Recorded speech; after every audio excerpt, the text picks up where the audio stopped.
Assalamualaikum warahmatullahi wabarakatuh. Pemirsa TV di mana saya berada, mengakhiri diberlakukannya protokol kesehatan yang diberlakukan di Kota Palangkaraya. Yang insya tanggal 1 nanti masyarakat sudah bisa normal kembali untuk melakukan aktivitas pekerjaannya, sehingga tidak ada hambatan-hambatan yang akan dilakukan masyarakat untuk beraktivitas berusaha. Sekalipun kita tetap memenuhi protokol kesehatan yang diberlakukan oleh pemerintah Kota Palangkaraya. Berikut ada beberapa himbauan pesan dari beberapa tokoh untuk Bapak kita Wali Kota Palangkaraya, Bapak PRN untuk bisa mengantisipasi bagaimana COVID di Kota Palangkaraya benar-benar bisa untuk musnah. Berikut cuplikannya. Terkait dengan COVID yang faktanya saat ini khusus ya di Kota Palangkaraya dan pada umumnya di Kalimantan Tengah, sebagaimana data-data yang telah tersebar di beberapa media, baik itu media sosial maupun di harian surat kabar, dengan tidak berlebihan, atau mungkin pemikiran-pemikiran saya ini ada yang kurang pas, saya mohon maaf, tapi paling tidak saya berusaha memberikan sebuah masukan kepada khususnya pemerintah daerah Kota Palangkaraya khususnya dan umumnya pemerintah Provinsi Kalimantan Tengah, bahwa ada pemikiran saya terkait dengan meminimalisir, ya, meminimalisir. Jadi bukan berarti menginiadakan, menghilangkan, tidak, tapi meminimalisir dampak COVID yang selalu menyerang siapa saja yang ada di muka bumi ini. Nah, salah satu hal yang mau saya sampaikan adalah bahwa saya berharap kepada pemerintah, khususnya pemerintah kota, umumnya pemerintah provinsi, agar melakukan pemetaan. Saya mencoba mengambil contoh, misalnya katakanlah kita membuat sebuah pemetaan di Kelurahan Pahandut misalnya, di wilayah Kelurahan Pahandut. Nah, di Kelurahan Pahandut itu mungkin tidak semua kelurahan dalam tahap awal. Jadi misalnya dalam periodik ini atau hari ini atau minggu ini kita ambil misalnya di Kelurahan Pahandut di daerah misalnya Jalan Seram misalnya, Jalan Seram, kita ambil contoh. Itu tetap kita lakukan swab. Artinya di Kelurahan Pahandut ini coba kita lakukan swab. Tujuannya adalah memastikan bahwa sterilisasi di sebuah wilayah itu pasti. Artinya 99% pasti bahwa di daerah tersebut ada atau tidak ada orang kena COVID. Contoh misalnya kita ambil sampel atau orang yang telah kita lakukan swab 200 orang, ternyata ada 10 orang atau 5 orang bisa kena COVID. Inilah yang langsung dijemput oleh tim gugus tugas COVID untuk dilakukan, apakah itu langsung dibawa ke rumah sakit atau diisolasi, sehingga sisanya tadi sudah pasti steril. Nah, ini maksud saya agar memastikan bahwa orang itu kena COVID atau tidak.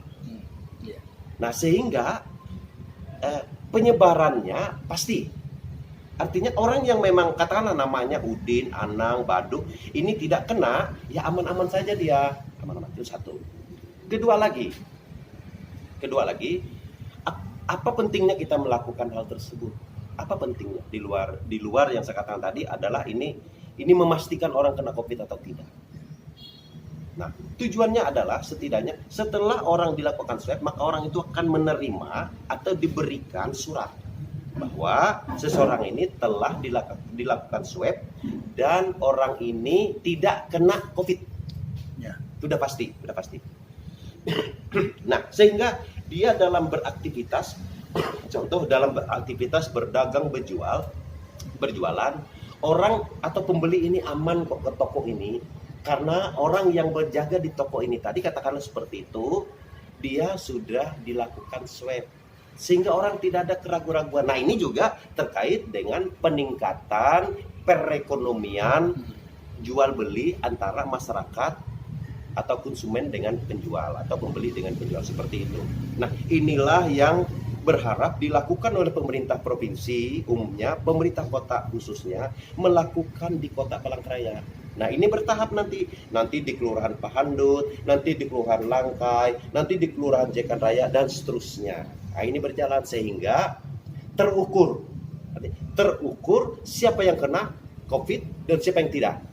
Tetapi ini justru karena kita sudah mengetahui orang yang kena ini, katakanlah orang yang kena setelah dilakukan swab ini tadi ada 15-20 nggak apa-apa, tapi ini pasti 20 ini pasti akan disembuhkan, kemudian yang sisanya kita pastikan bahwa orang-orang ini adalah orang-orang yang sudah tidak kena COVID, seperti itu. Jelas, hasilnya jelas, maknanya jelas, tujuannya jelas, dan kita tidak lagi mencurigai A, mencurigai B bahwa dia kena, enggak lagi. Nah, seperti itu.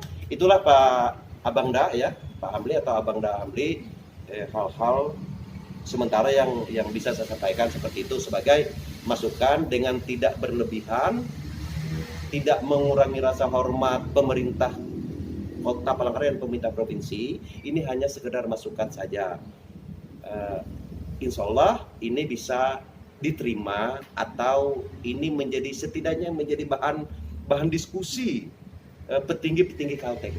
Sudah hampir setahun kita mengalami pandemi ini, itu sangat berdampak terhadap ekonomi masyarakat. Jadi tolong untuk pembatasan seperti ini tolong dipertimbangkan lagi. Pengaturan waktu tolong dipertimbangkan lagi. Nah, kalau seandainya sudah clean and clear area Palangkaraya, saya yakin ya ekonomi kita akan naik, tidak ada pembatasan, tidak ada pengurangan, tidak ada hal yang harus memulihkan ekonomi kita akan terus terjadi. Itu sih menurut saya yang lebih efektif dengan pendanaan yang selama ini ya sangat luar biasa dalam penanganan ini. Dan harapannya peraturan PSBB PSKM ini ya harus dievaluasi lagi. Tidak bisa kita menerapkan itu, intinya gini, tidak bisa kita menerapkan itu apabila tempat kita pun belum kita sterilkan. Istilah saya steril, maksudnya steril gini, sudah dilakukan swab semua, sudah dipilah yang mana COVID, yang mana enggak. Nah, yang COVID akan langsung dibuat penyembuhan, yang steril sudah bisa melakukan aktivitasnya secara maksimal. Tolong pada wali kota pertimbangkan pembatasan sosial ini, karena ini sangat berdampak menurunnya terhadap roda perekonomian. Kita harus detak-detak ekonomi harus tetap berjalan. Berbicara masalah pandemi COVID, setiap lini perekonomian pasti menerima dampak yang sangat terasa, terutama untuk UMKM. Terlebih UMKM. Saya ingin berbicara di tataran UMKM karena yang paling bersinggungan dengan dampak ini adalah UMKM. Kita ambil contoh bahwa pelaku usaha seperti usaha-usaha jual makanan, tenda-tenda yang di pinggir jalan, itu pasti merasakan sangat besar dampaknya. Walaupun tidak secara khusus, tapi secara global adalah semua lini perekonomian merasakan dampak itu. Cuman yang harus diperhatikan lagi oleh masyarakat, oleh pemerintah, di samping dalam penanganan kesehatan, termasuk juga di dalam tahap meminimalisir penyebaran COVID ini. Apalagi sekarang kan vaksin sudah ditemukan, pemerintah sudah gencar-gencarnya juga. Saya rasa ini sudah masuk dalam masa transisi. Terkhusus di Kota Palangkaraya dengan pembatasan kegiatan masyarakat yang diambil oleh pemerintah kota saat ini, pasti juga berdampak pada pelaku-pelaku usaha UMKM terutama. Adanya pembatasan jam, pembatasan berkumpul dan segala macam. Satu sisi memang masyarakat juga harus dituntut kesadarannya, dibangun kesadarannya untuk melaksanakan protokol kesehatan. Dan secara faktual, de factonya, saya pun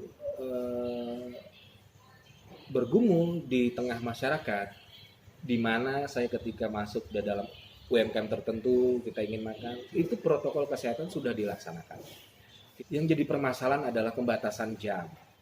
Karena untuk usaha-usaha UMKM terutama warung-warung tenda dan usaha-usaha kecil yang bergelut di masalah makanan, jual beli makanan, jam makan masyarakat konsumen itu fluktuatif. Kita tidak bisa memastikan jam-jam berapa keadaan rumah makan tersebut, usaha tersebut penuh. Nah, sekarang yang jadi permasalahan adalah ketika itu dibatasi jam, masyarakat dibatasi, apalagi dengan gencar-gencarnya Satgas untuk turun ke lokasi, memberikan penyuluhan, memberikan pertimbangan. Iya, bagus. Kita harus apresiasi. Itu adalah bentuk dari preventifnya pemerintah. Cuman yang agak keliru, yang sering kita luput adalah dalam penerapannya. Terkadang kita tidak bisa juga menutup mata bahwa ada peran-peran dari oknum tertentu yang melakukan hal tersebut, penerapan hukumnya dengan cara arogan. Ya, ketika suatu wilayah, suatu kota dinyatakan untuk pembatasan kegiatan masyarakat, setidaknya para pemangku kebijakan ini, orang-orang di lapangan, Satgas, tanpa mengurangi rasa hormat, saya pun mengerti bagaimana capeknya Satgas ini di lapangan, bagaimana ingin meminimalisir penyebaran ini, tapi yang kita hadapi ini adalah masyarakat, agar tidak lagi terulang ketika konsumen dari sebuah rumah makan sedang menikmati makannya, tiba-tiba datang Satgas, dalam tanda kutip pembatasan ya. Setidaknya pendekatan itu dilakukan secara humanis, tidak dengan cara arogan, dan saya rasa pun protokol kesehatan sudah dilakukan oleh setiap pelaku usaha. Yang kita harus bicarakan adalah jangka panjangnya bagaimana dalam pasca transisi ini. Saya baca di dalam sebuah data, di dalam asosiasi perkembangan ekonomi Asia, lingkup Asia di dalam masa pandemi ini, baik pra, pasca, dan transisinya, Indonesia itu harus kita akui ada peningkatan ekonomi secara nasional. Itu sekitar 51, berapa persen, saya lupa persisnya, tapi setidaknya itu adalah hal positif. Apa yang sudah dilakukan pemerintah sudah terlihat. Sekarang bagaimana tingkat nasional ini bisa berpengaruh di tiap-tiap daerah, karena kita tahu bahwa Indonesia ini adalah kepulauan, tidak hanya satu daerah, banyak pulau, dan banyak juga pelaku usaha. Mungkin yang bisa dilakukan pemerintah adalah pelan-pelan, tidak juga memanjakan masyarakatnya dengan bantuan langsung tunai, tetapi dengan agenda jangka panjang, menyiapkan di dalam masa transisi ini bagaimana pemerintah ini bisa menyiapkan warga masyarakatnya, dan tentu juga tidak bisa lepas dari bagaimana masyarakat warga negara kita sendiri memahami dan berperilaku. Mungkin itu yang bisa saya sampaikan dari sisi legal bisnis normatifnya, karena memang pemangku kebijakan ini memang harus bersinergi dengan masyarakatnya sendiri tanpa harus merugikan sektor-sektor ekonomi lainnya, terutama untuk UMKM ke bawah. Pemirsa, itulah penyampaian beberapa yang kita anggap tokoh, orang yang ahli hukum, dan juga beberapa orang yang menyampaikan bahwa untuk menghapus COVID tidak semudah itu, tapi secara perlahan-lahan untuk menghilangkannya. Dengan kerjasama antara pemerintah Kota Palangkaraya bersama dengan masyarakat, bersama orang-orang yang dianggap untuk bisa sama-sama membantu mainan COVID, mudah-mudahan ini bisa segera terpenuhi. Mudah-mudahan Kota Palangkaraya bisa terhindar, bisa sembuh kalau dia sakit COVID, untuk bisa tidak menular lagi kepada masyarakat yang lainnya. Demikian informasi kami sampaikan, mudah-mudahan bermanfaat bagi semua, dan kami sudahi dengan Assalamualaikum warahmatullahi wabarakatuh.